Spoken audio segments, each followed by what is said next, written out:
Hi friends, இந்த வீடியோவில் பூசணிக்காய் அல்வா எப்படி செய்யலான்னு பார்க்கலாம் வாங்க. வச்சுருக்க பூசணிக்காவை குக்கரில் போட்டுக்கோங்க.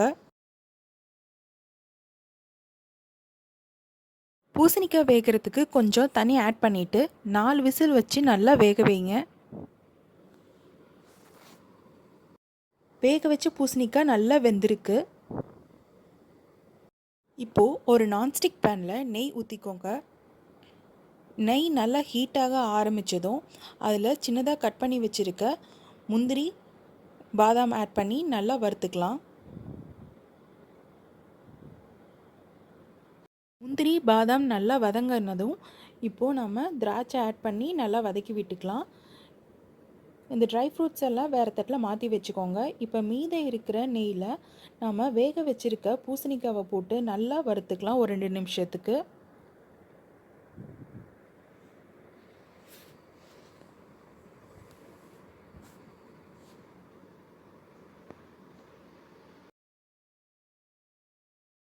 இப்போது ஏலக்காய் பொடி கொஞ்சம் ஆட் பண்ணிக்கலாம்.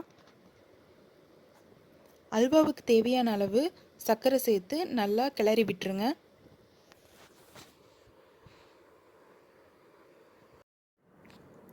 இப்போது சர்க்கரையெல்லாம் உருகி அல்வா நல்லா கெட்டியாக ஆரம்பிச்சிடுச்சு. இப்போது நாம் நெய் ஆட் பண்ணிக்கலாம். அல்வா செய்யும்போது நீங்கள் ஃபஸ்ட்டு நெய் ஆட் பண்ணுறதை விட கடைசியாக இந்த மாதிரி நெய் ஆட் பண்ணும்போது நீங்கள் கொஞ்சமாக நெய் ஆட் பண்ணினாவே போதும். அல்வா நல்லா பளபளன்னு வரும், ஒட்டாமல் நல்லாவும் வரும். கொஞ்ச நேரம் கைவிடாமல் நல்லா அல்வா பதம் வர வரைக்கும் கிண்டி விடுங்க.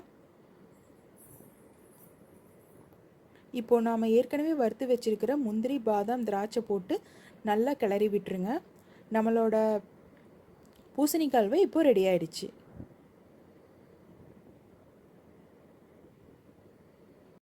இந்த வீடியோ உங்களுக்கு பிடிச்சிருந்தா லைக் பண்ணுங்கள், மறக்காமல் நம்ம சேனலுக்கு சப்ஸ்கிரைப் பண்ணுங்கள்.